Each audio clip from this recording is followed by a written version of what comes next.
One has to wonder sometimes what motivates an artist in their choice of subject matter and what message that they are trying to convey.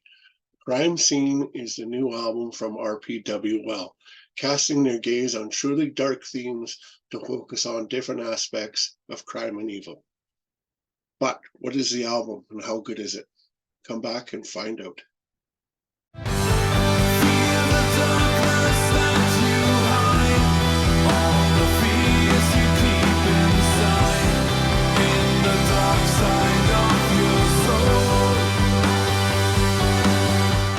Hey everybody, welcome back to the video. Today we're going to look at RPWL's new album, Crime Scene.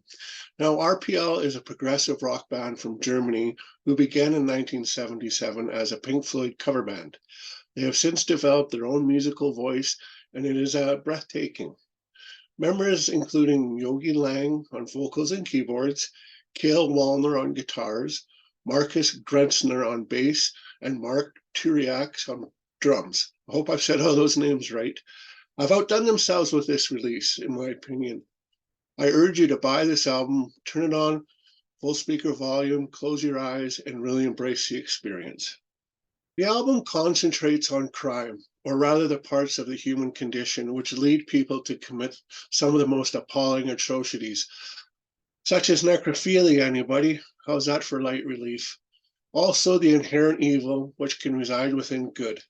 All very heavy stuff, referencing shocking humans such as Donkey, the cannibal of Munsterberg, who killed and cannibalized scores of homeless vagrants. And then there's Karl Tanzler, a rather bizarre guy who lived out his strange obsession with a young Cuban-American TB victim by exhuming the corpse, as you do, and living with it for the following 7 years.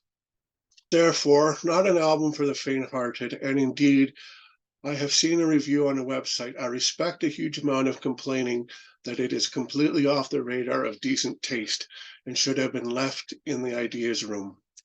I do not agree with that assessment. I have for many years now railed against censorship of artists and what they want to say. Good or bad taste is very much a personal thing, and one man's decency is another man's obsession, or another man's evil. Art exists to talk to the human condition, and music should not be excluded from this. Intelligent writing and playing enable us to research, read, and learn perhaps much about ourselves as anything else, and this is an album certainly of an intelligent discourse, not exploitive in any way, shape, or form.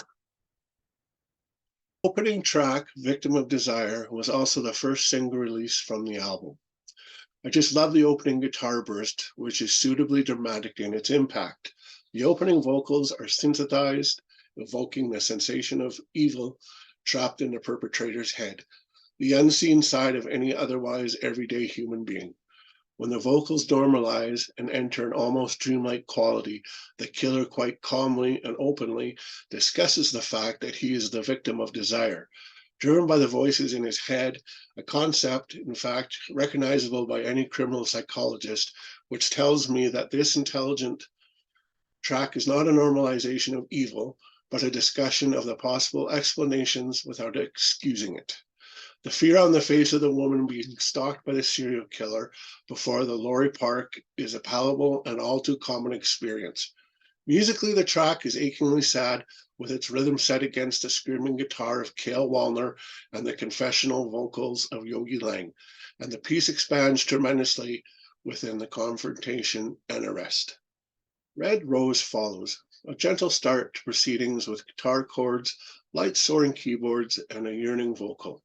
This track deals with Tanzler's necrophilia and interestingly takes in the voice of the dead victim speaking of her undying love.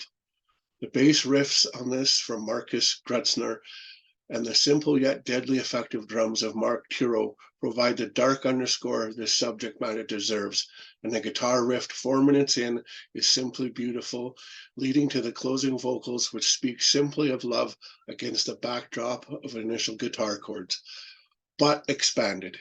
Yes, this is a difficult subject matter, but written and performed as it is, With a sense of understanding of a clearly deeply disturbed man, it works extremely well, especially when researching tells us that the real life affair was treated as a form of pulp fiction for many years. Following Red Rose, we have a song called A Cool Spring Day in 22, which was the second single from the album. It is a story of an entire family that was wiped out, and the official video provides an analog reference to Germany between the two wars. The opening bars are almost playful, a sharp contrast to the story. You see the band walking, playing tribute, and composing, and the initial riff by Wallner is lovely. I really like the drum pattern, but it's not really there until the final minute and a half that I think the piece comes together. And it's perhaps no accident that this is the most blatantly commercial song on the album. After the song Red Rose, we have a song called Life in a Cage. And none of the songs on the album sound remotely like it. There is a dark mood about this track, musically as well as the lyrical themes throughout the record. With screeching guitars, understated drum machine patterns, and such a yearning vocal from Yogi, this track once again is written addressing those who cannot see beyond the walls with their living in a cage, being unable to fly anymore. Some 4 minutes in, we have an extended instrumental section with an understated guitar which slowly expands and cries to us. Underneath this is a massive bass riff, and Lang, when he returns, does so by bringing the main lyric to life with the band rocking out to close. A very impressive music. Then we have a song called King of the World, and it is nearly 13 minutes long. It is a tour de force, for sure. The opening bass riff and the accompanying single drum thumps are monstrous, and we are then introduced to some swirling keyboards and guitars. A collective statement of musical intent and very reminiscent of parts of your favorite 80s and 90s progressive music. When Lang begins to sing, he states, "If I was king of the world, how could I show all the people the new world that's to come?" And you get a real sense of foreboding. Many murderers, serial killers, more than a few public figures, and certainly most politicians have extreme narcissistic tendencies. This, of course, a spectrum. I like and enjoy receiving positive feedback about the words I write, according to the website. Who would, exactly? But it is that desire that need translated into action to be the center of attention, against which all revolves, that is, to my mind, the most frightening of the human traits. He talks about making things the same for everyone with a smile. There's an incredible discourse on human nature and how motivates can be thoroughly alien from the mainstream. And the music which accompanies all of this is suitably and brilliantly panoramic. There is a strong lyrical nod to Pink Floyd on the final cut when the lyrics talk about being king of the world and getting all the world's leaders into a small place of their own. A call back to the Fletcher Memorial Home. Wouldn't it be nice if we were just like that? Simple words, but spoken and played with more than a little bit of menace, especially those dark guitar breaks of Wallner. The darkly melodic bass pounding against the drum smacks and the keyboards which strongly remind me of Richard Wright's playing on Animals. The album closes with a song called Another Life Beyond Control, and this is probably my favorite song on the album. The vocals are introduced. Some are born to be good and some are evil. Can you see it in their eyes? Answer, no, you cannot.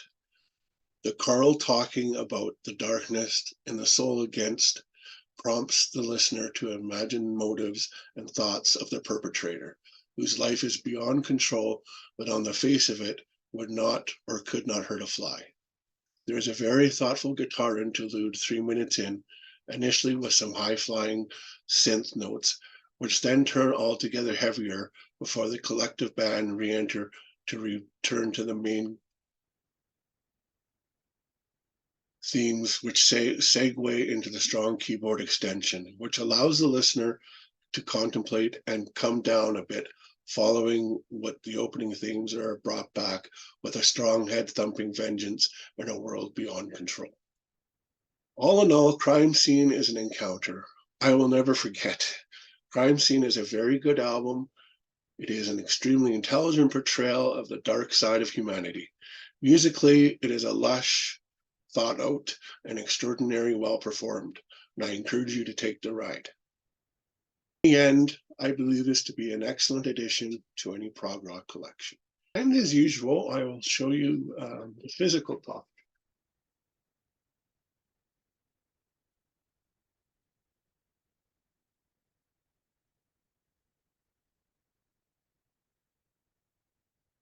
Not a gatefold.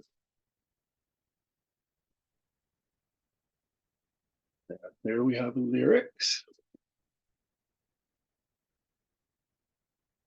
And we have some more lyrics and credits and a picture of the group. The wax is just on black vinyl. I'll show you the label. It's the same on both sides. Let's get up horribly. Well, that's not too bad. Alrighty, guys. See you later.